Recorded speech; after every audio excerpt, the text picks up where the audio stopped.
Greetings, this is Warrior King, and the time has come for the lions and the lionesses to tell their own story.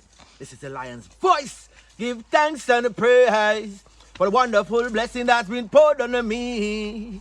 Give thanks and praise. Jah use I as an instrument to set the people free. Jah give all the powers to chant. Jah give all the powers to chant. Rastafari, the lion's voice. Information. Greatest time ever, yo, because one, I think that you don't have to have the filter. You don't have to work somewhere where you're so limited in regards to what you want. Yeah. You can interview anybody you want to interview. Yeah. And you can touch any topic you want to touch, right? Yeah. And also, like, you have the direct to consumer, even though YouTube is a medium, and people like have this idea, right? They say, oh, YouTube's not your own thing, but the amount of money you have to pay on servers and everything else to have your own platform that can take in that amount of traffic for people to watch it. People don't understand. They don't understand that part. So, like, yes, YouTube takes a percentage, but you don't have to do any of that stuff. You get what I'm saying? You're not worried about any type of technological breakdowns or upgrades or anything on the platform. You know, so it's like, but yeah, it's definitely a great time. I see it as the new media. I don't think people are visualizing it as they should. I really see it as a new format of media because you have many people who watch. I like the YouTube channel name too, though, but I'll use it for this context. Like, they'll watch a YouTube channel more than they watch mainstream media. That's true. And that's for a lot of people. A lot of people. And that we don't even know about because they have their own. Included. All right, you know what I'm saying? Yeah, so it's just I watch way more YouTube than I do mainstream media. that's the future in a sense. And it's just like, that's why I'm excited about the future, not only with doing interviews and other projects we're working on, but I just feel this is a new form of media. And if someone's serious about it and kind of locking down their customer base, it can be done. So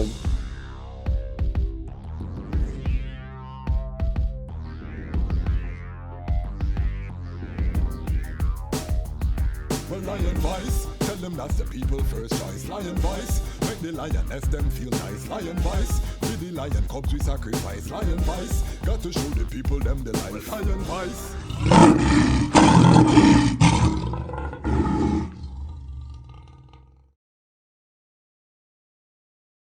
Yeah. One king of kings, one throne. Thrones are the house of the great King David. I and I the generation of them that seek him, that seek the high face, O Jah. So lift up your heads, O you Ethiopians, and be lifted up, O you ever live indoors, and let the king of Mount Zion Yadi. Well, we are king, we're that crown. Stepping on the ring now, she won't back down. Ready for be a can't stand our ground. Attack the black man and them get smacked down. No, she a queen, we're that crown. Stepping at the ring now, she won't back down. Ready for be a can't stand our ground. Attack the black woman and them get smacked down. For combat, have to stand for the black. Stand against the beast when the beast come attack. When the beast send crack, try to tear us down. When the lion roar, everybody hear the sound in Babylon town. Wicked man grind drone, earthquake shake, all them bars will break. Well, here's a hot take, there's a brimstone lake. Somebody gotta pay for the choice they make. Yo, be careful what you say, cause some news is fake. And every crew got a stitch to watch the moves you make. Well, it's not Drake, but the song's still great. Give your truth and rights, ladies, move the way. Say yo, we are king, we're that crown. Stepping on the ring now, she won't back down. Ready for be a can't stand our ground. Attack the black man and them get smacked down. She a queen, we're that crown. Stepping on the ring now, she won't back down. Ready for be a can't stand our ground. Attack the black woman and them get smacked down. Look how the bassline heavy, move them head but them still not ready. Out in the street and them filled with doubt. So every day Babylon no stop turn them out. My people them pray as the sun come out. And Babylon a beast, every day them guns them out. Them destroy the earth, them must. greetings in that divine name of His Imperial Majesty, Emperor Haile Selassie I. Glory and honor in the name of His chosen Queen, Empress Waziri Menen. My name is Kwasi Bansu, aka Dejazmatch Kwasi, aka Ras Kwasi, aka the Reading Ras, aka the Panafrican Happy Man. I'm a creative industry attorney, I'm an author, I'm an artist, I'm an actionist, and right now I am the host of the Lion's Voice. Welcome to the Lion Voice Network and welcome to Lion Talk, our premier show on the network where the lions are telling their own story. We have a very special episode, a master class.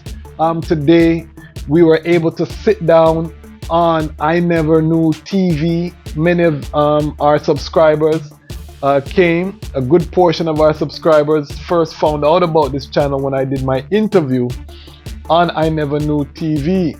Well, you may not have known that I also got my own interview, and this shows the power of the network, because them mania don't do interviews regular. You don't really see them man there do interviews. So the fact that he gave us the interview here, we're very honored. And again, this is a master class for content creators. So take out your pen, your paper, take notes. The brethren is opening up. I Never Knew TV platform is massive right now. When we filmed this episode, I Never Knew TV was about 430,000 subscribers. Right now there are over 480,000 subscribers. So that just shows you have to start somewhere. But even when your platform is massive, that doesn't mean there's limitation and you stop. Big up I Never Knew TV. They just dropped an interview with Rizza Islam and Shazarazad Ali. So go check out those interviews. They had the Burning Spear interview since then. So when you hear him talk about he has some big interviews ready for drop, some of those have dropped massive. The platform continues to build and get more massive. So big up I Never Knew TV on the link. Big up the entire family. He has a whole team over there. I am inspired by this brethren, even though he's younger than I'm inspired by him. So again, take out your pen and your paper and get ready. This is the value that we bring you here on the Lion Voice Network. Real information, real people, real conversation. So stay tuned. At the time I did the recording, we were at 900, I think, and 60 something subscribers. We're past that now. So this is a interview that we've had in the archive, and it's just also further evidence that may have some big interviews loaded up in the can and getting ready for fire out. So if you haven't subscribed, make sure you go ahead and subscribe right now. How do you become part of the Lion Pride? If you subscribe, you're part of the Lion Pride. So big up all the Lion Pride. Big up all the Lion Pride on Patreon. We still only have 3 patrons, so we're looking to get that to 1,000 by next year. So join us on Patreon. The mission continues to build this platform. We took a family trip up to Philly to get this interview, and again, it was so powerful. One of my favorites to date. Big up Brother Linton for giving us the interview, and again, massive platform. You'll see me on there again. You'll see the brethren on this platform again. We're going to be doing some collaboration behind the scenes. We've been talking. The brethren also came and supported the legal business. Gave him a consultation, did some legal work for the brethren. So him spent some money with I. Not just talk, but he's circulating the black dollar, Pan-African dollar. And so this is an honor for us to bring this brethren to the collective. And remember, you can also book your consultations, both legal and creative, through the website. Check out the website. But again, this is just a joy to bring this. Big up the sponsors, CMOS Life, Ramia King Design, all of our sponsors. If you want to sponsor, hit us at our email, asklionvoice@gmail.com, and just sit back and full joy this mighty interview. One King of Kings, one throne. Thrones of the house of the great King David. I and I the generation of them that seek him, that seek the high face, O Jah. So lift up your heads, O you Ethiopians, and be lifted up, O you ever live indoors, and let the King of Mount Zion Yadi. Well, we are king, we're that crown. Stepping on the ring now, she won't back down. Ready for we a can fi stand our ground. Attack the black man and them get smacked down.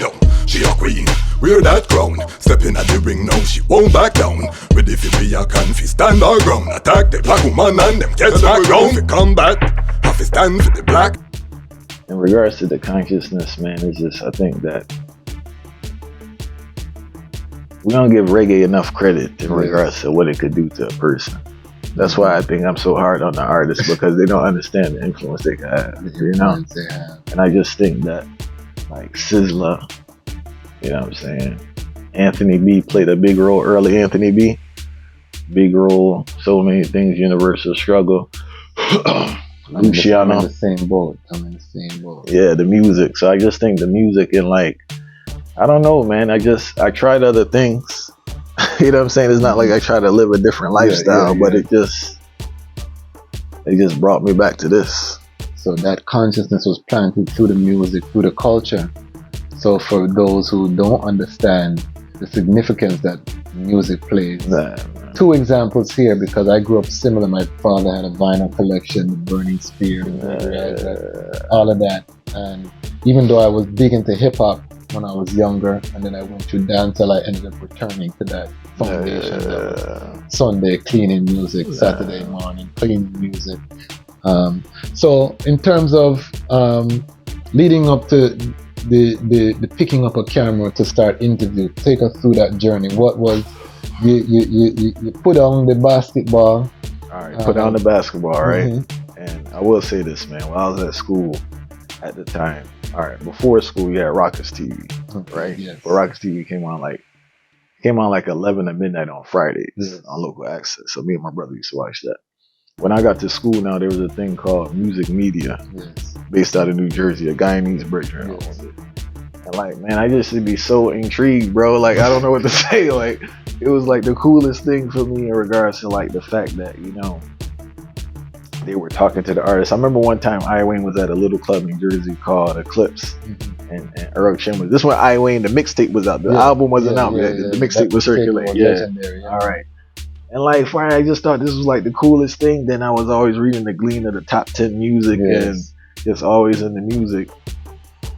And a bridging Jeff Sarge, musical mentor, he was trying to get something on local access. So I was like, man, let me just try a thing. In 2008, my brethren Donovan Thomas, he had access to a camera. We flew down in Jamaica, stayed in Spanish Town. Cousin Julie B drove us around and we interviewed, I said it earlier, U-Roy, Queen Africa, Tony Rebel. Okay, so these were actually in Jamaica? In Jamaica, yeah. The first one flew down there, and Eddie Fitzroy. I got Tony Rebel number at Rebel Salute. I was at Rebel Salute in Port Kaiser in St. Elizabeth, and he gave me his number. And that's how I got the link with Queen Africa early. I saw Eddie Fitzroy. I don't have backstage passes, so you know it's the gate. Yeah. So I was just waiting and gave a little lyrics and got it. And U-Roy, how did I get U-Roy? I think U-Roy, he wasn't there. How did I get U-Roy? I forgot. I think Jeff Sarge gave me U-Roy number or something. But we did that, right? Then at that time it was on the tape, the little tapes in the camcorder. I didn't know what to do with it. Then it never worked out with the local access thing, and I just started working and hustling. So that footage never aired? No, I put up the Queen Africa. Like, if you see it there, she's very young. That's from 2008, I think. Okay, nice. Eddie Fitzroy, and I never put up the Tony Rebel one, but I did put up the Queen Africa and Eddie Fitzroy. Big up Tony Rebel. Yeah, big time. He's done a lot of work for us with Jamaican music. Analyst, and he did some work with us with Jaria. Representing for Jaria for our youth summit. So always maximum respect. And I have to big him up too, because I will say this with Tony Rebel is that when nothing, I didn't even have no reference to show this man. You know what I'm saying? It's not even like, yo, I'm doing this. It's just an idea. Yo, the breakdown always gave me a script, yo. You know? And Tony Rebel, the one that linked me up with Muda Baruch, gave me Muda Baruch a number. Big up Muda Baruch. Big respect to Muda Baruch. I'll tell you about that one later. But then we started again in 2016. First interview we did, Restart. Was this I Never Knew TV at this point, or this was I Never Knew TV? Okay, I Never Knew TV. 2016. Yeah, I Never Knew TV, December. Hold on, this is important, because when people see this interview and they go to I Never Knew TV and they see the 433,000 plus. Man. You understand? Subscribers. They're gonna think that this is overnight. No, not at all. They're not gonna know the blood, sweat, and tears when you had 10 subscribers. No, a lot of grind. And then you lose one and you have 9 and you say, blow. You know what I mean? They don't see that part there. So I want you to speak about the early part of the trial. I know you're deep in now, but bring yourself forward. The early trial is I can tell you right now, the first interview we did on the revamp was they had a show in Queens that got canceled with Marcia Griffiths, Kim Booth, Earl Dunkley, Admiral Tibet, Little John. I had the link. I interviewed Kim Booth, Earl Dunkley, and Little Giant. I interviewed Kembu 4 in the morning. I was shocked he was still up now. Yeah, right. Then I had Raging Fire. The Brethren, Morgan Heritage was managing him at the time. I forgot his name. But I did Raging Fire in Brooklyn. And from Raging Fire in Brooklyn, Father Lutz, my brethren in Jamaica, gave me the number for Big Youth. Okay. And we did the Big Youth downtown. Okay. During that trip for Big Youth now, we did. That's the first time I met Profi. Okay, yeah, right? Man. Respect to Profi. All right. First time I did Profi there in Great Pine and Ochi. Yes. What else we did that time? We did Big Youth, Profi. I forgot, but those was the first ones. But nonetheless, after I did all that, as you said, like no one watches this, bro. You know how it goes, right? Like, you know, you excited, you did this, you put your time in, but nobody watched it. You know, it's funny enough because I didn't tell nobody I was doing it, but my brother, he said he was watching the Big U interview. And he heard his voice and he heard me struggling with the man. You know how Big U's thing, right? Yeah. He said, "Yo, you was doing an interview." I said, "Because I didn't want to tell nobody, you know, like hey, it look away, like it ain't really build up." So, what were the first numbers like? Because this is important for content creators. There ain't no numbers there. What first numbers? Nobody know you. You're not even in the algorithm. Only people that watch you is people you actually send it to. Yeah, it don't pop up nowhere. Exactly. So I want that. This is so important, brethren, because we look at the end process. We don't look at what it takes, the consistency.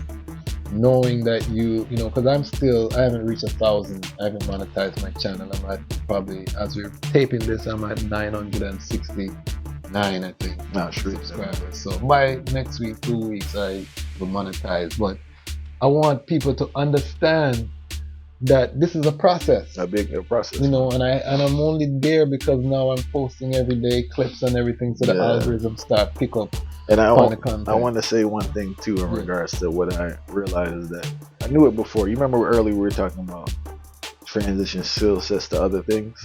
Even though I did it in other things, like I just had an impatience with this one for whatever reason. But a thing I did learn was that I wanted more traffic, but why? Because I have nothing to follow up with. You get what I'm saying? So like, even if I got more people looking at it, I don't have anything to follow up with. So it's like, you get what I'm saying? So like, I think people need to keep that in mind in regards to even like production and skill set, editing, your audio, the actual visuals, having access to people. I think you have to like really pay attention to all these things because it does play a role. It don't make no sense to have 1 million people watch your video, then you know I had nothing else to provide of that quality. Behind it. You know, so and I'm glad that you're talking. We're gonna get into the business aspect as well because I think it's so important for creatives. Creatives are my passion. Creatives, I'm a creative industry, and I think we don't have these discussions enough, particularly in Rastafari, where business is kind of shunned. The business, and I have to say that we laugh because you understand. You know what I mean? It's almost demonized. You come as a businessman, people want to call you a capitalist. All of these things because you're focused on business.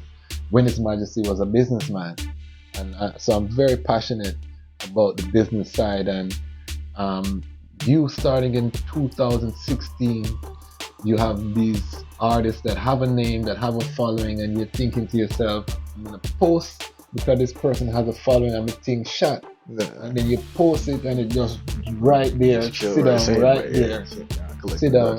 And for I have links to all of the names, but you know, I'm also, you know, before I reach out to some of the, I want to build my platform because I know how fickle the business can be, so I want to build before I even tap into my network. So how was it for the eye making that value proposition, coming to some of these artists and saying, you know, may have 20 subscribers, but no one, or was that even no, it wasn't. I can't even lie to you, it wasn't especially with the lecture artists because remember too, I'm like a reggae historian. All right, this is the thing. Let me backtrack.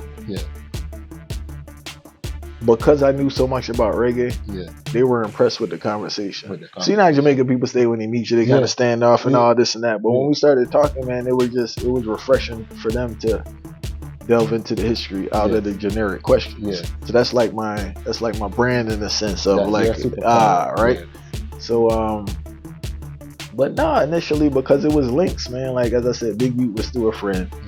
Leroy was through Jeff Sarge. Everybody else I just approached and they were like pretty cool because contrary to popular demand, you have a lot of artists. I will say this about Tony Rebel too and Sizzla. I have to mention this. One of the biggest problems I experienced in reggae is that a lot of the artists were more open to working with or doing an interview with a white-owned company compared to a black-owned company. Yes. And there were artists there like Sizzla, Fael. Sizzla always supported the thing. You get what I'm saying? Yeah, man. And Tony Rebel, Bushman, respect the Bushman too, and Miss Vanessa. Yes, Bushman a real one in regards to like, I'm talking about where it was like, it was basically no benefit to them. Yeah. You get what I'm saying? But they did the interview, Bushman, King Yellow Man. Okay. That's the next one there, King Yellow Man. Yes. And that's about 2 hour interview there talking, vibing up on the hill. Okay. What interview bust the channel that you, or what piece of content, even if it wasn't an interview, that was the first to kind of break through, and you said, okay, I got something here? I think it was Profile. Okay. Yeah, the Profile one. Okay. The Profile one because I didn't mention this too. So I got a book one time called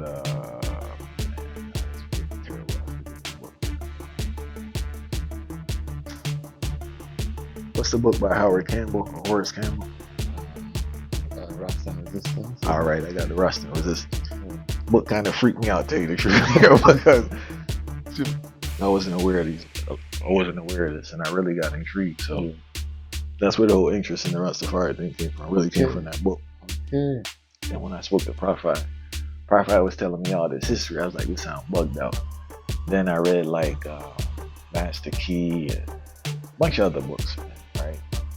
And I said, man, all right. People weren't really documenting Rastafari history. And if they were, it was more of a European writer and it had a bias to it. Yeah. And that's why, that's one of the reasons I'm not on camera, because I want to be the focus of the person talking, telling their story. Yes. And with the Rastafari thing, I thought it was very important that they like told their own story. Yeah.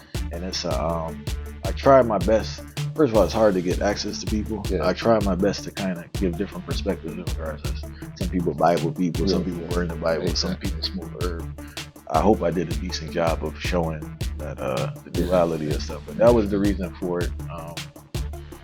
Then the Buddha Baruka vibe now, since we're talking with Rastafari. Buddha Baruka, the reason I stopped drinking and eating meat. Okay. Yeah. So people don't understand how big this is for Buddha Baruka to be on my thing, bro. This is like what they call it, fanboying or something. Like, you know. So no, for real, people don't understand. I understand, because I've been on his program a couple of times, and it's like, kind of like, I can't lie to you, man. It's a wild. Like every time they send me the footage, it's like, this is the wildest thing to me. That movie was on. But it was on a Thanksgiving, right? And there's a guy, Carter Van Pelt. He has a show. And he works for VP now. I know Carter. All right, you know Carter, right? Man. So he did an interview for him for one of those magazines. And it wasn't even about food, bro. But he broke down why, like, he didn't drink. And that time he used to drink heavy. Why he didn't drink and why he didn't eat meat. Yo, it's like conviction in my spirit. It's like I got delivered right then and there. I said, yo, and I told my wife, like, I'm about to stop eating meat. She's like, all right. But yeah, man, it's like Buddha Baruka is the reason. Buddha Baruka is the reason I don't eat meat and I stopped drinking. And Prophet the reason I stopped smoking weed. Really? I stopped smoking weed 2016. Okay. And I was with Prophet Jack Ruby thing like 7 in the morning. And the dude that drove us there was smoking. You know how Prophet I get. He said, boom, boom. But he said, the dude said, he's like, yo, why you gotta be smoking up the place? And the dude said he need a vibe. And he said you can't get no vibe without smoking. And when he said that, yo, it's just like, cause that was my whole thing. You know, I need to relax. I need to get a vibe. I'm gonna smoke everything. I'm gonna smoke. And I said, yo, I can't live without smoking. Like I can't just like relax. So that's why I stopped smoking. Okay. So you're a former herbalist. Herbalist fire, heavy. People never know, yeah. Chalice, everything, you know. I Steam come from chalice. chalice school. Steam chalice school. You know, when you lick the chalice fire, that's it for the day, yeah. Not fine, I understand with the eye. Yeah, because I understand. I come from the school. We want steam chalice, go exercise, go work. Yeah, no, not I, yo. When I hit the chalice, done for the day, yo, because. But I understand what the eye is saying because I've seen the chalice take out many. I've seen people drop on them face off a chalice. So that's the reality. But it's interesting that Profi gave you that first, and that's an elder that is a very mystical elder. Mystical fire.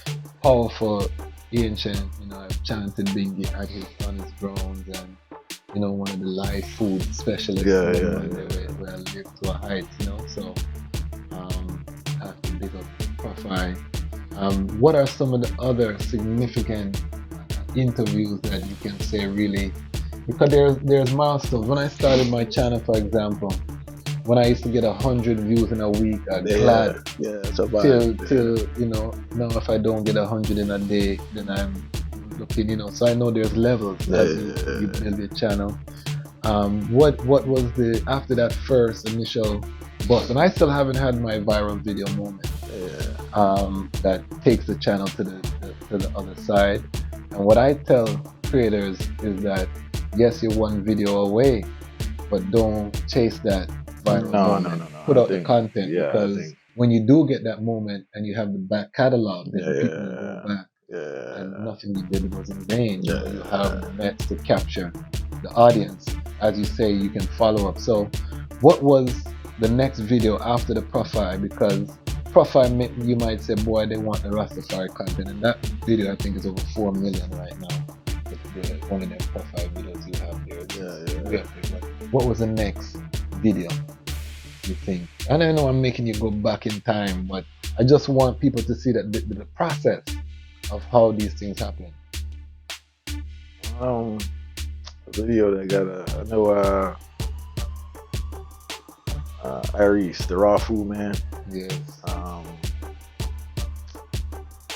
That was random because he was giving Tony Rebel a Lifetime Achievement Award. We was trying to get on stage at Rebel Salute.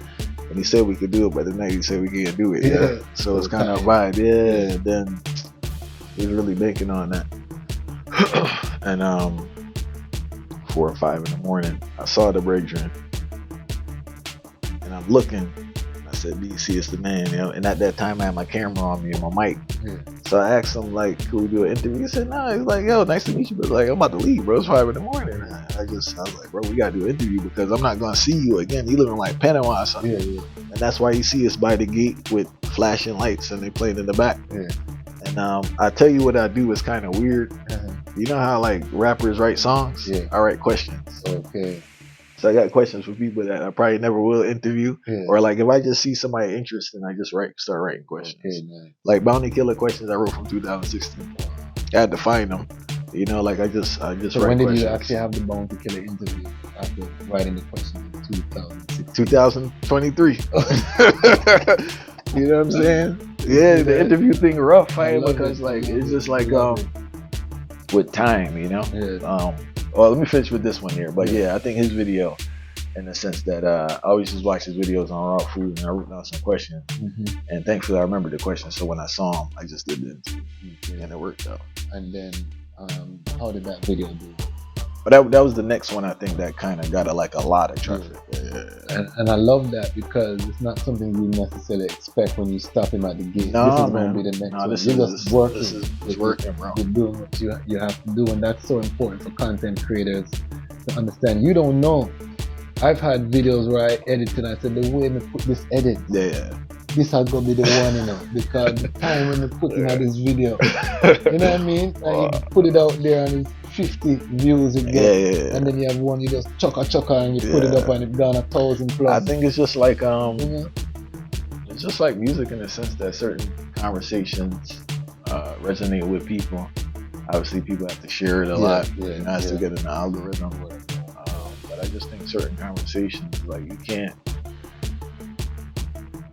with the content that we have in regards to the type of conversation, it's not like sports. It's not mixed up. Yeah, I could say if I'm talking about like Kanye West or something, people gonna watch it. But what we're watching is such a niche, and like I do notice a lot of conversations are uncomfortable. Yeah. So due to the title, like it's kind of triggering for people, so they won't click on it. Okay.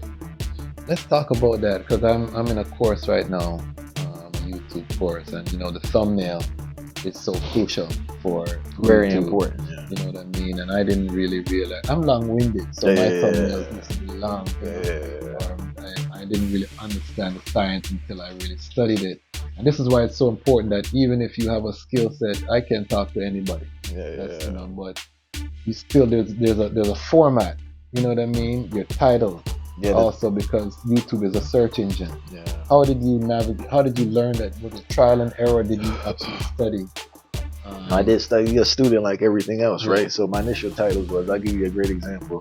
The interview with Chronic says Chronic's Eternal Fire.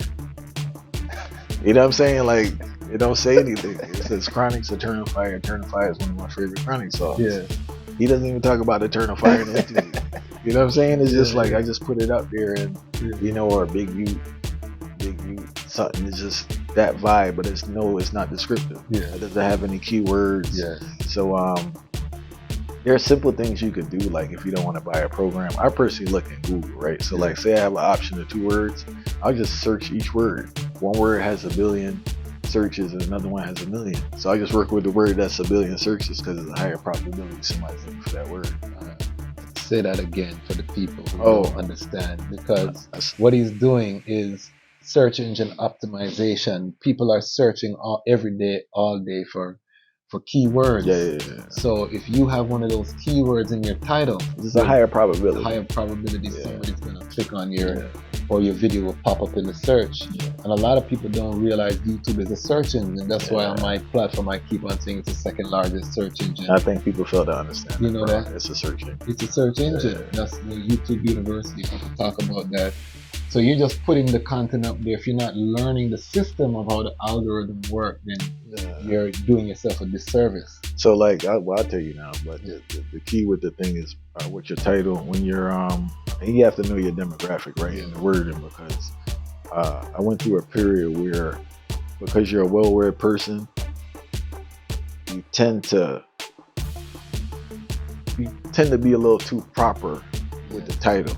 In our demographic, yes, we may have people in there, but you have a large portion of the demographic that may be on a 4th grade reading level, or they'll struggle reading the title. So you have to find certain words and swap them out for an easier word. And also, it's tricky. Like I spend more time on the title than I actually edit in the video. Not truthfully. No, and you see, these are things I learned. And as an entertainment attorney, I talk to my clients about that. But when you do it yourself, it's different. This is why I talk about the gap between theory and practice. It's easy to tell a man this but to do it is a whole different ball game. All right, so you're talking about the titles and the practice behind posting successful videos. Just continue. You just have to know your demographic. I think knowing their reading level is very good. Knowing what words interest them. So say we did an interview, right? And the interview was on family life. Our demographic really don't want to hear about family life too tough, right? So I have to find something else in that interview that you spoke about to put in the title. I just can't leave family life because they won't click on it. So you got to understand, like, it's really understanding your people in regards to like what turns them off, what they're triggered to. Like the word education is traumatic to our people. It sounds away, but it is. Like you'll see the analytics shows you that. We gravitate to entertainment. Anything with education on it or education vibe, they're not gonna. It could be the best interview ever. They're not gonna watch it. So you have to find some other topic, even though it may not be the main topic. It may be a subtopic, but I would use that in the title more than other stuff. Because regardless how good the interview is, if the title doesn't grab me, they're not gonna watch it.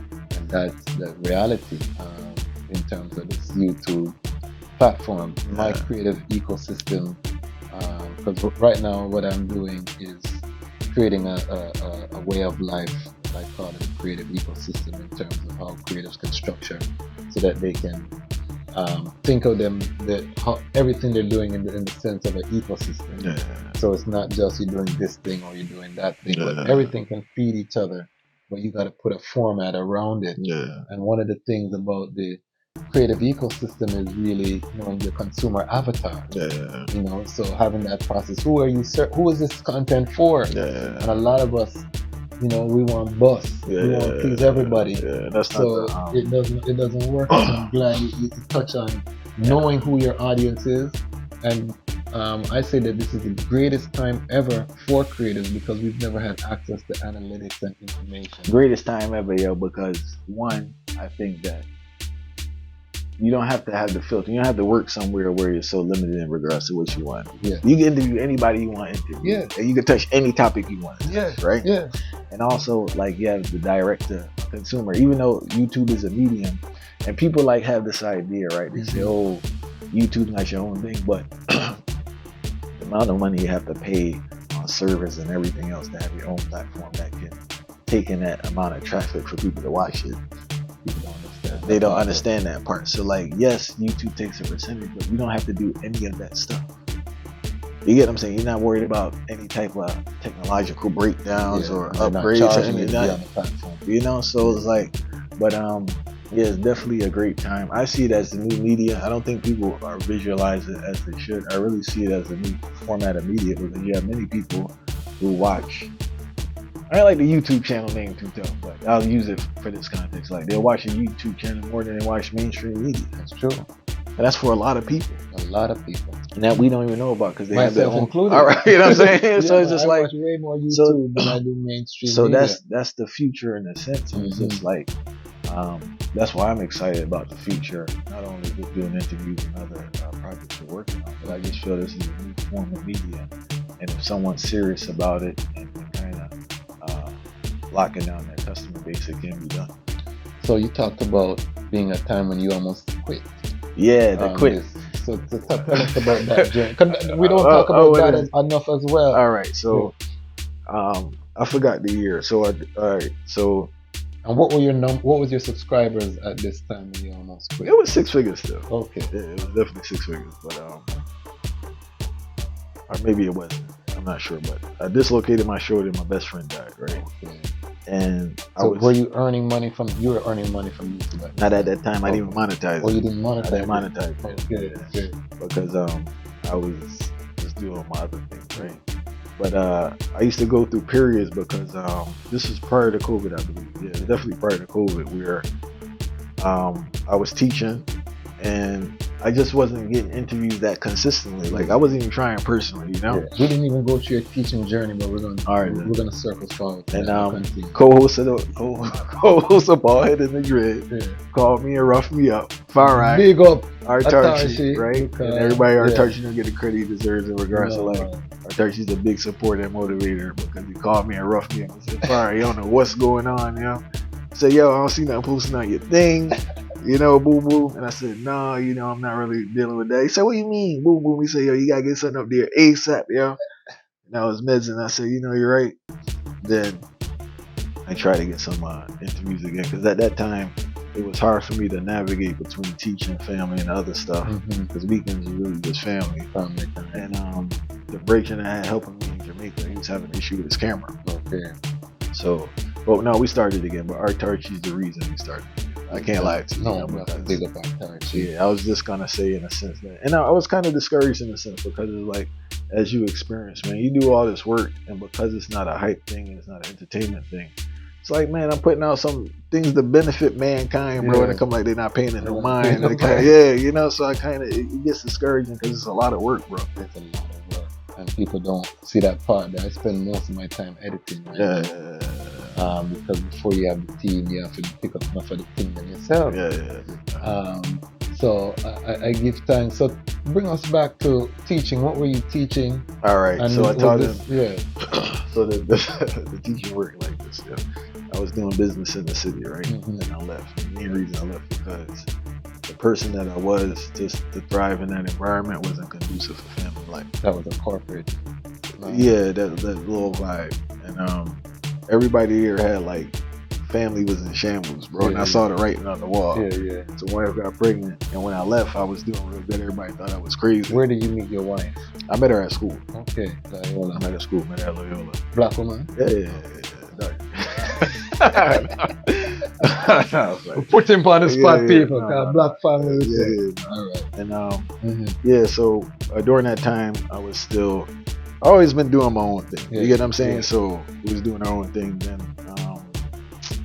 I started another business venture. I don't want to mention, but I was like, man, I want to get into teaching. So she was like, yo, why don't you start subbing? So I went to sub, and the first day I subbed, it never worked out, bro. The school they sent me to, there's a lot going on in there. So I went to this next school, and I did the subbing, and the guy asked me, can I come every day?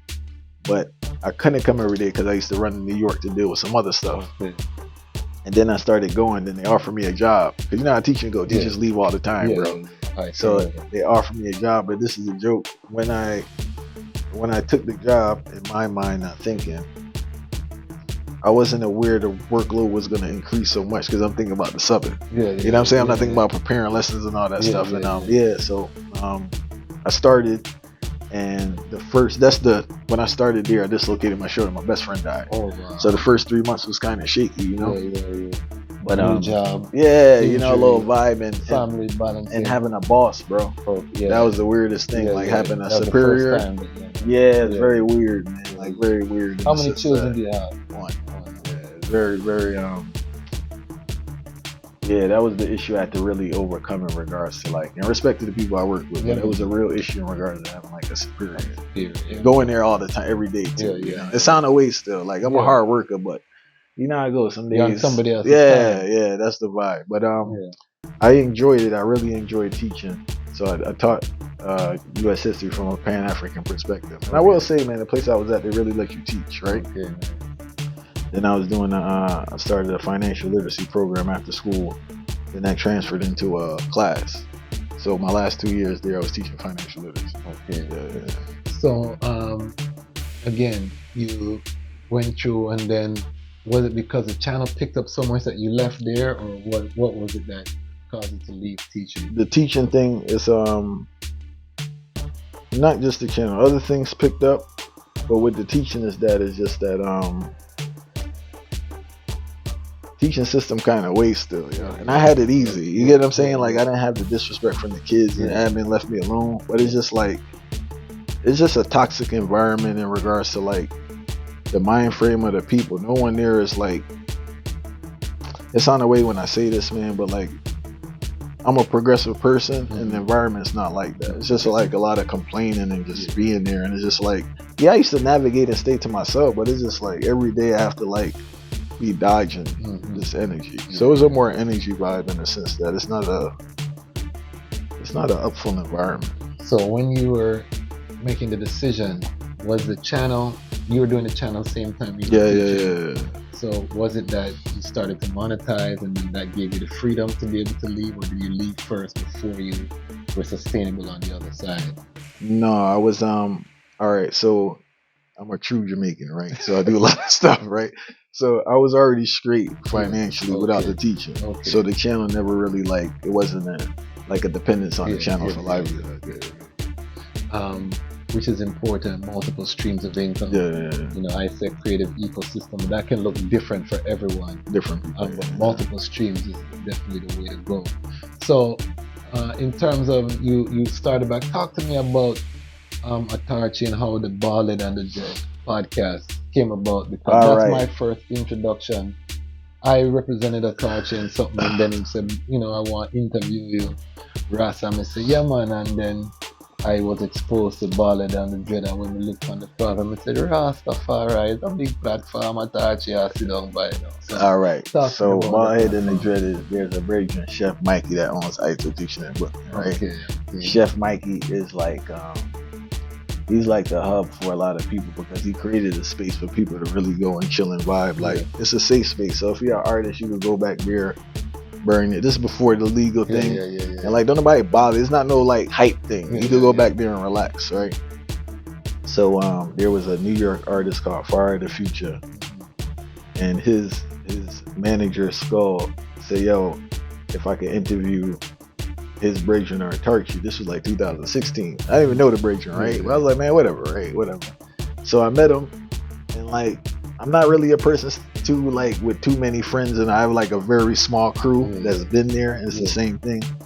And me and him just connected, man. We connected. We always stayed in touch. You know, I've seen our Turkey grow tremendously as a person and an artist. And we always like the vibe. And I will say we're very truthful with people. We're very truthful with each other. Like, we don't agree on a lot of things. I could tell him stuff he don't want to hear. He could tell me stuff I don't want to hear. Like I told you, he had to rough me up with the YouTube channel. So we have like a real relationship, you know. And we were having a conversation on the phone. I don't know if he said it or I said, like, yo, we should record this one day, right? And just put it out there. Then we were recording the voice initially because I was camera shy. So like before we even got the name, we were just recording conversations, putting up on the channel. Then people said, yo, yeah, should like do some formal thing like a podcast or something. And we did the bald head and the dread. And how has that been, that journey? Still? No, it's a vibe. It's we record every Sunday or Monday. We record every Sunday.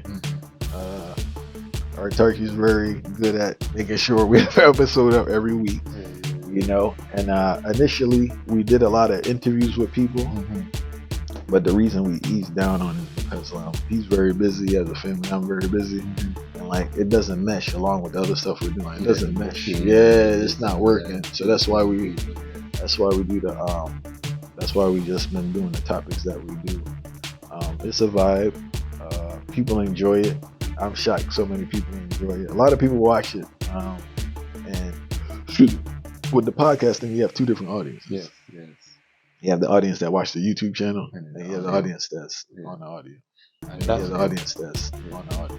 And that's kind of where I'm navigating. I'm going to launch an audio version of my Lion Voice. Because I realize it is two different audiences. And the audio podcast part is not just me that. You know what I mean? A lot of people leave that part on the table.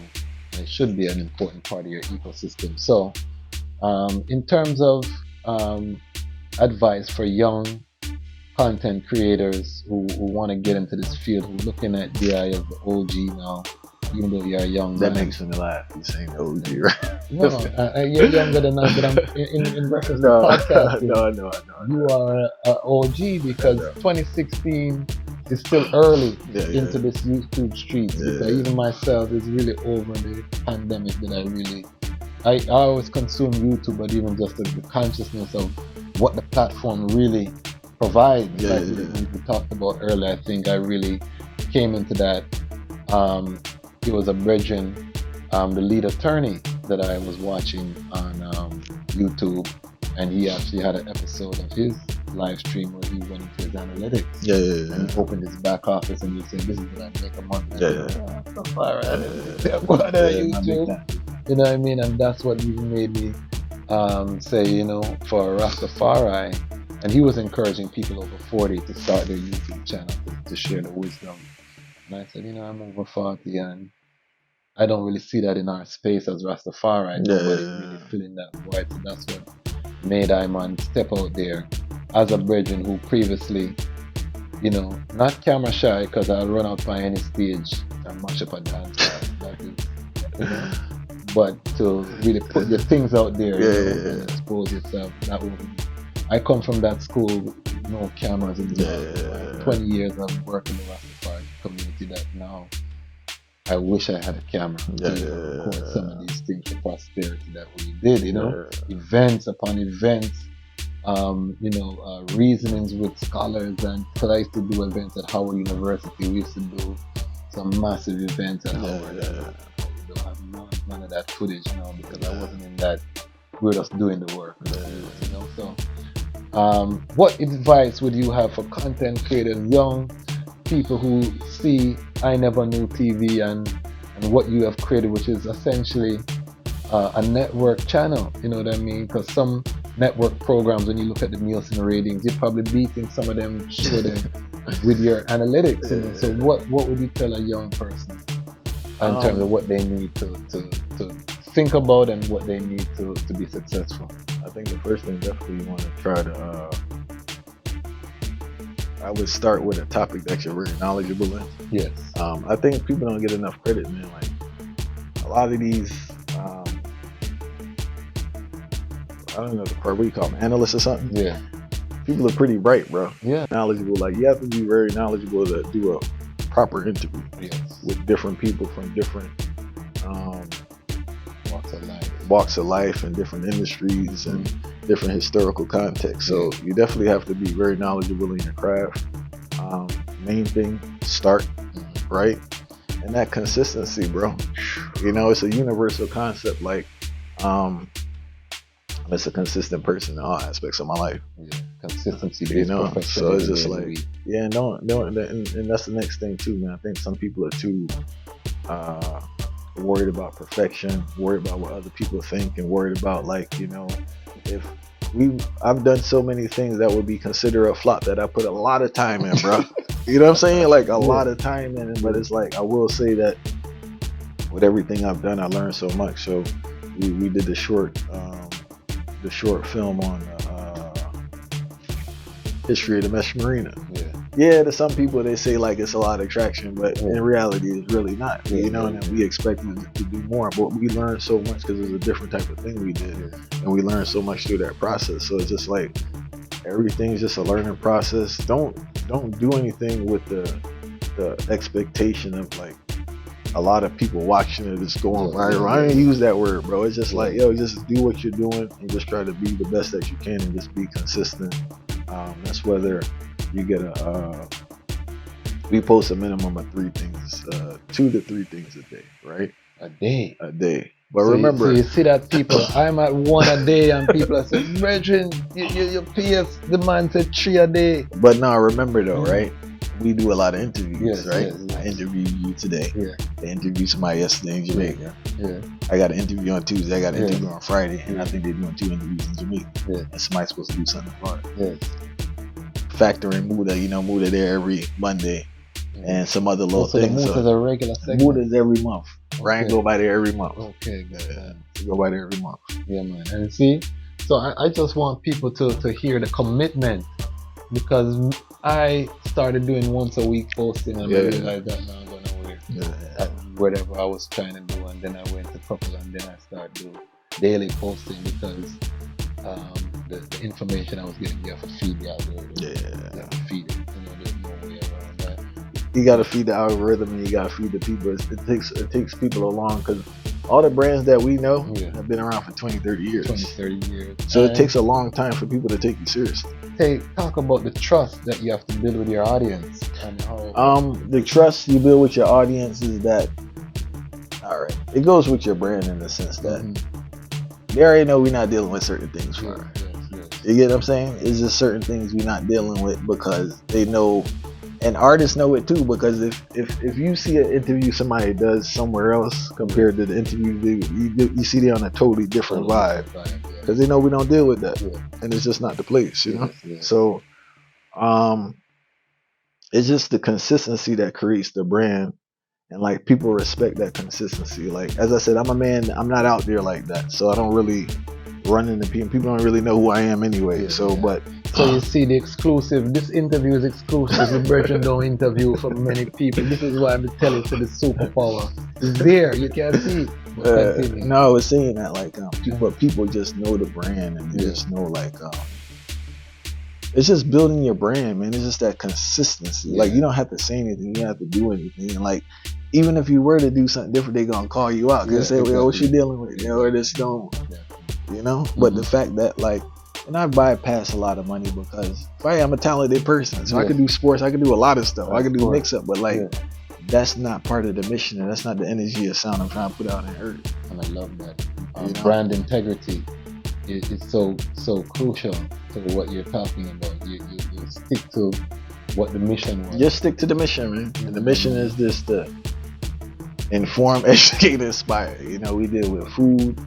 We deal with consciousness, we deal with life. That's all we deal with. I want you to talk about family. We're going to wind down, but I want you to talk about family, the importance of your wife, your queen that you met in college. How does that factor into the greatness that you are showing? I think it's the key component. My wife's my #1 fan, probably next to my mother. I don't know where they at, but no, she's definitely a #1 fan. She's definitely supportive. She's definitely truthful. You know, she gives encouragement when I'm discouraged. As I said, everybody see you as like this great confident figure, but like your wife know your real you. Like my mother told me that the only person that really know you is your wife, because you're a different person that you grew up around for your parents. You know. So yeah, no, she's very supportive. She's very truthful. She tell me if I'm doing foolishness. She tell me if I'm doing good. Say sometimes you need to slow down or that's like. So I'm definitely blessed with that in regards to having that type of person around me.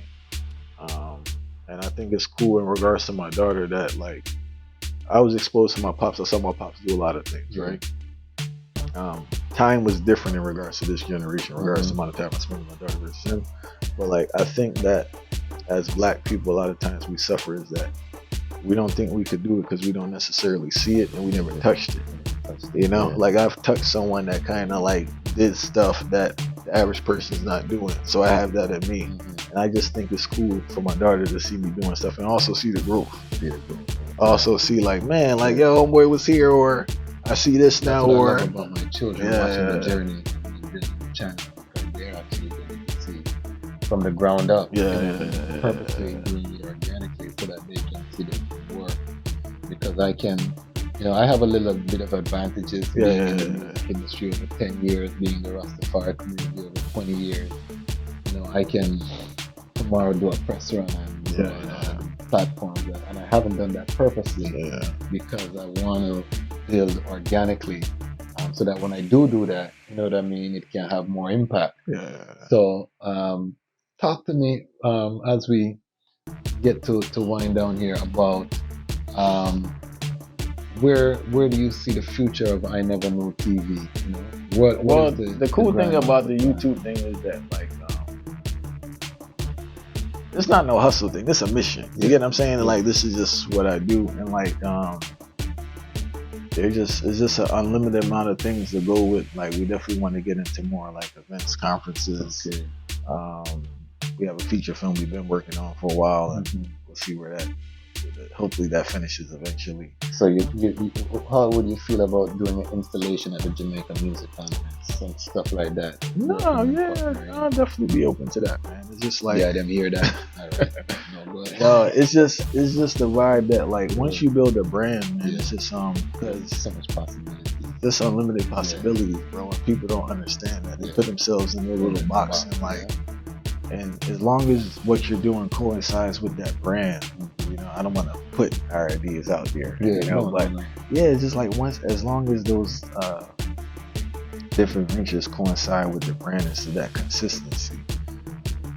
It's just like there's so many things now, and I just think now it's such a great time because you can make money without a lot of overhead. You get what I'm saying?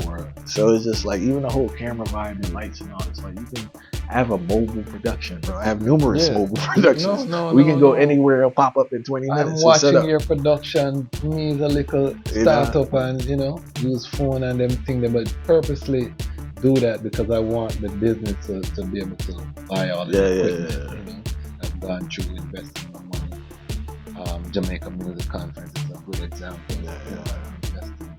Tens of thousands in that, but I said let me build this from the ground and let the people see, so that I could have that story to inspire. And people like that vibe too, because and I'm very transparent. I don't try to pretend like there's somewhere I'm in the day, because I want my clients. Because my clients watch.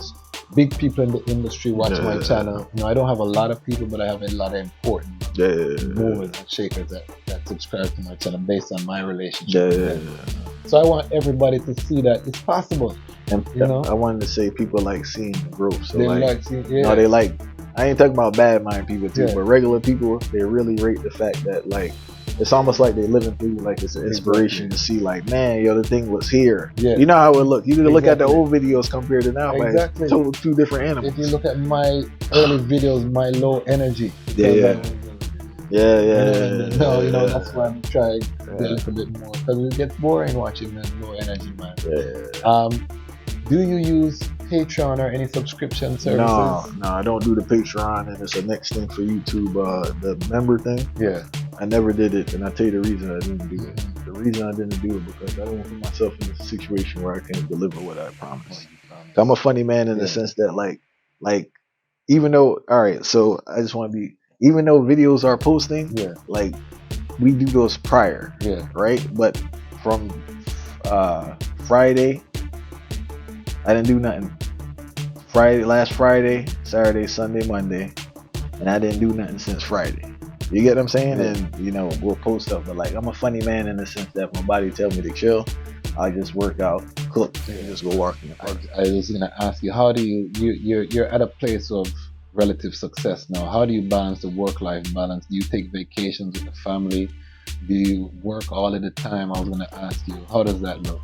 Yeah. So, and how do you make that decision? All right. So I'm gonna be truthful with you, right? So I guess I'm a workaholic, right? I love working, right? But my wife is very good in regards to like, she's the one that really put me up. Why you come from Jamaica, they just work, yo. Yeah. You know what I'm saying? So like, it's nothing foreign, but in regards to me, man, like me personally, I love to cook, I love to walk, and I love to work out. And I chill with the young one and do that vibe. So I have been getting, but I got a lot of help now too, bro. We got a team. You get what I'm saying? So like, So I just be truthful. I have a great team too. So like, it's not like I'm a one-man show. You know, so a lot of stuff that you don't really have to do too tough, you know. But in regards to, I will say this though, which is probably not the capitalist formula, and people think it's silly. There are opportunities I just shy away from, depending on the whole my energy vibe. So like, I just try to be healthy, bro. You know, so it's like, maybe certain things where people say, "Oh, you're foolish for not pursuing," but I calculate like the time and stress, and is it worth it? You get what I'm saying? And like, I'm a funny person in the sense that like, I know how much I need, and I ain't really like, how do you say this so it don't sound weird? It's just like, you're not pushing to go. I'm not trying. You know, I'm not trying to conquer the world or nothing. You know what I'm saying? It's a balance in the sense that like, you know, I just think I'm fortunate enough that I can even do something I love and make money, bro. And you're full time. So that's like, you're the goal that I try to get my clients to. So you would be the avatar of success for most content creators. So this is why I'm asking you these questions. Have you ever taken 2 weeks where you just take a family on vacation? From last you could check. We did a event, Chant Down Baltimore, last year with Freddie McGregor. And that was your event? Yeah, that was our event. Freddie McGregor, Ivo Mara, Tarshi, Profi. Baltimore. It was it was a free event for the homies. So basically from after that show, which was like the 20-something, nothing wasn't posted till September. Go on YouTube and see. You're gonna see a block from June. And then just cool out. Just cool off. So you see, this is the life that we want, you know, for our content creators, and it's built through a life of hard work for you. But I just want people to see that you can design your life. I want to be clear too. I just want to make it clear, so it's not no fantasy story. People were still recording interviews. Like I wasn't recording interviews. Your business was the still team. operating. The team was still recording interviews. Like they still went to movie. They still did this and that. In regards to posting anything, no. So you keep a good backlog of content. You have to because I do the same. So by the way, for instance, now we have. I'm not gonna take the names, but we have some very good interviews lined up. Until I am in front of that person with the record button on, and I upload the footage, like the interview doesn't exist. You know, so I can't say like, all right, we got 20 interviews lined up. Out of those 20, we may get 5. It's true. You know, so it's like you always have to have a backlog of interviews, and so you can keep the thing going. And the next thing I do too, which people may see, is what I use fillers. So like that's the next thing too. Like I'll go back to early this year or next year and put those up and give a rejuvenate, because you remember a lot of people that watch it now probably didn't watch it back then. They weren't subscribed back then, so you can repurpose content. Very crucial. You had a mega figure in the Pan-African community on your platform, Dr. Umar Johnson. Irie Breaking, I met him way back in the day. People wouldn't even remember, but what was that like, getting him on the platform, and what did that do for the channel? First of all, I want to say the Reggae and Irie Breaking, right? Yeah. So that was my experience. The Irie. That's the first thing I want to say. Irie Breaking, very professional, right? That would be like, it's only 2 times I kind of got starstruck, bro. Right? Luciano, Luciano, like, I was just sitting there like, yo, I'm really interviewing Luciano. It's the wildest thing. You probably gonna laugh seeing this because you like, I was chilling, but I was like, man, this is crazy. But when Umar pulled it, because like you don't know if people gonna show up. But when he pulled up, right, and I said, "B, see the man here, yo." Who set up that thing for you? Did he just reach out? No, I reached out, man. I've been reaching out to Dr. Umar Johnson since 2018. Okay. And somehow the email got through, or something got through, yeah. So because Styles P, I did. I've been reaching out to Styles P for the longest. He always a person I rated. Like, but your platform is at a level now where you can reach out. And that's the next thing too. Now, if you kind of pass, now it's just a scheduling situation. It's no longer like that kind of, because for certain people, obviously they want a certain amount of traffic and they want to line themselves with certain brands. So, but now, it is past that in a sense where it's just a scheduling situation. Yeah, because when people look up, I never knew even it's okay. This is a platform. It kind of got you can't really sneeze at your platform right now. I know you're humbling. I want to be. A lot of us are like that. I'm curing myself of that situation, because sometimes we're humble to our own detriment. I think. I will say this, man. Yes, there's a humbleness there. I'm gonna get back to Umar. I just want to say this, because people get a far right Atarchi artists all the time with me, right? You know what it is? Is that one? It's not like the first thing I achieved in life. You get what I'm saying? So it's not like, you get what I'm saying? So it's not no shocker for certain things. And also too, man, like where I see the potential, and like, man, I really see a lot of room for growth. So it's like, we give thanks, but it's not like, it's not where you seek and go. There you go. But I do need to, I know personally I probably could do better acknowledging what has been done. So I will admit that. But like, I really see, like, even before when it was, you have your breakdown and it's like, yo, the thing, and it's like, bro, it's not, I see it, and I really see, because there's just so many opportunities, and there's just such a void in this area that could be fulfilled. I just want to get back on Umar Johnson real quick, right? In regards to, I don't think people understand his brilliance, because when most people, especially like bigger name people, when they interview, they want you to send the questions, right? I ain't sending this man no questions yet. And the questions I'm asking this man is not no average rinky-dink questions, And boom, he's just there, and he's just super brilliant. But I don't think people understand how Irie is and how professional he is. And I think he gets misunderstood. Obviously, he gets misunderstood, but I don't think people because it's a gimmick to him too, in a sense, to a certain extent. He's a performer. He plays a certain crowd, and he knows it, right? But I don't think people know how brilliant he is. I saw it from early. So I'm not surprised where he is. Because I saw him in the early days. At a Howard thing, it was like a little classroom setting, and and then I saw him grow through, every time he come back to the DMV. So, but I always knew that this is a master orator. I don't think he's probably the best for this time. For this straight time. through history.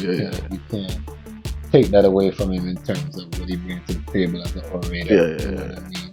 I don't see any black leaders out there that are matching pound for pound Dr. Umar to captivate a room. He's I think that's my whole vibe with the people don't understand like how brilliant he is. And he makes it look easy. It's not simple. You know what I mean? So in terms of just the fullness of Africa, let's talk about the continent, and then we're gonna seal up, because I can't bring one of the largest Pan-African platforms on YouTube here and we don't touch the continent. How do you see the continent factoring into I Never Knew TV crew? Well, we have a crew there in Uganda. Well, actually, one of the guys that does a lot of editing, Makaka, respect to Makaka. He's in Uganda. Respect to King Rafa too. We did about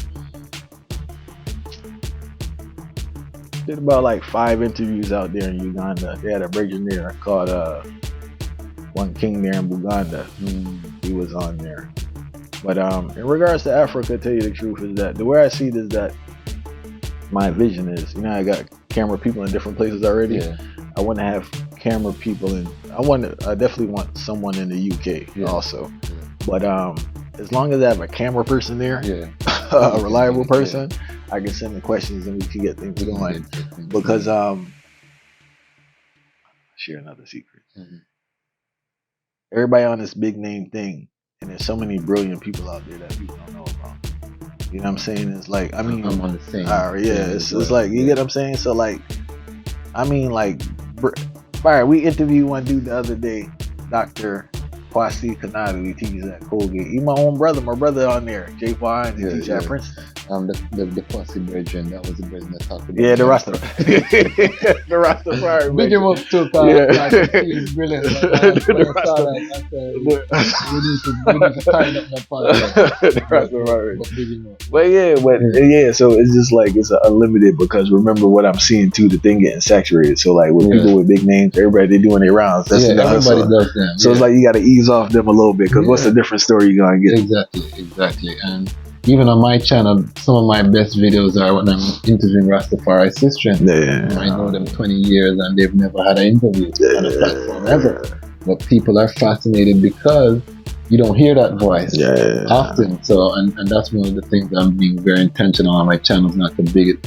I haven't invited any of my artists on the platform yet, because I don't want the expectation to be, I'm going to tune in for this artist or that artist or for this name or that name. I want it to be, I want to trust that this brethren is going to give me interesting content. I want Joe Rogan, and I was watching Joe Rogan from way back in the day, you know, when he was just messing around before in bus, you know? And I saw the growth, and he was interviewing everybody from all walks of life, and that's what I kind of pattern, is his curiosity, you know, becomes the main. So no matter who we interview, you know, you're going to get an in-depth interview from that person that you're probably not going to get from another person, and then he's knowledgeable on a lot of topics. And I see myself in that same kind of light, in terms of I'm fascinated by so much topics and so much things. When I bring these people, I want to be able to delve, and I want my audience to trust I. And you've done the same thing, because I never know what I'm going to see watching I Never Know TV. It's some esoteric, it's something, you know, a deeper dive into things that are, you know, that we may talk about. And I think that's a testament to your passion and to what you bring to the table. Do you see yourself ever repatriating or moving your family to Africa, or having a residence in Africa? No, not at the moment. No. You're very happy in America. Can't say I'm happy, but because like from a business perspective, I think for what I want to do in the near future, I will have to do it here. And that's, you know, the reality, and I'm glad that you're clear on that. So those of us who are planning to repatriate, we know we have strong brethren that are still here holding the fort, you know, because I always say everybody can go to Africa one time, but you know, as long as we have those bridges, we're good. But I want to just give thanks. You've been so gracious in terms of interviewing and sharing your process, and I just want to give you your flowers right here and say that you're an inspiration to I, as a content creator, as someone who watches the platform, as someone who has been on the platform now. You know what I mean? I really am amazed. This is kind of, you know, my first up close with someone who is where I would like to be, hopefully in the near future, in terms of the platform that we're building here. And for content creators, it's important that you surround yourself with people who you aspire to follow. There's no reason to recreate the wheel. Reason with people who are doing it, get the information. We've had a nice conversation off camera, and he's dropped some gems on I, and I don't come to him and say, I'm an entertainment attorney, I can't learn nothing from you. That would be silly, because the version has achieved great heights. So let the people know how they can connect with the platform. Any final words from the eye as A great man in the earth, please. Final words is that I'm truly humbled by all the support we've been getting. Yes. As I said, thankful for all the people who do interviews and share themselves with us too and trust us to share their experiences with us. We're very grateful for that. We have IneverKnewTV.com. Make sure you visit there. Make sure. Instagram shaky fire because I say it's shaky in the sense that we do try our best to post. Like, we do try our best to post, but like it is what it is. But we have Instagram there, we have Facebook, we have Twitter. I Never Knew TV. We do play music. I Never Knew Radio every Sunday. WLOI.org. 9 to 11 Roots Rock Reggae Music. Baldhead and the Dread Podcast. New episode every Tuesday with Art Tarchi and myself.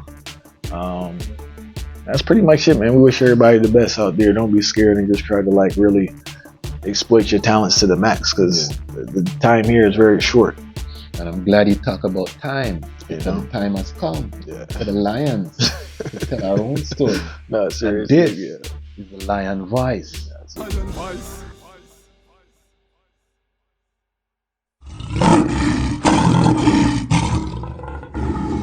Yeah. One King of Kings, one throne. Thrones are the house of the great King David. I and the generation of them that seek him, that seek the high face, O Jah. So lift up your heads, O you Ethiopians, and be lifted up, O you ever live indoors, and let the King of Mount Zion Yadi. Well, we are king, we're that crown. Stepping on the ring now, she won't back down.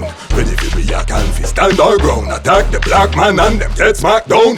She a queen, we're that crown. Stepping at the ring now, she won't back down. Ready for we are can stand our ground. Attack the black woman and them get smacked down. For combat, have to stand for the black. Stand against the beast when the beast come attack. When the beast send crack, try to tear us down. When the lion roar, everybody hear the sound in Babylon town. Wicked man grind drown. Earthquake shake, all them bars will break. Well, here's a hot take.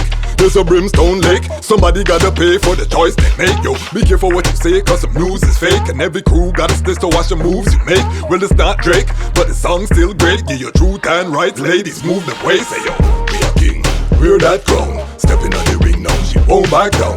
Ready for we are can stand our ground. Attack the black man and them get smacked down. Yo, she a queen, we're that crown. Stepping on the ring now, she won't back down. Ready for we are can stand our ground. Attack the black woman and them get smacked down. Look how the bassline heavy. Move them head but them still not ready. Out in the street and them filled with doubt. So every day Babylon no stop turn them out.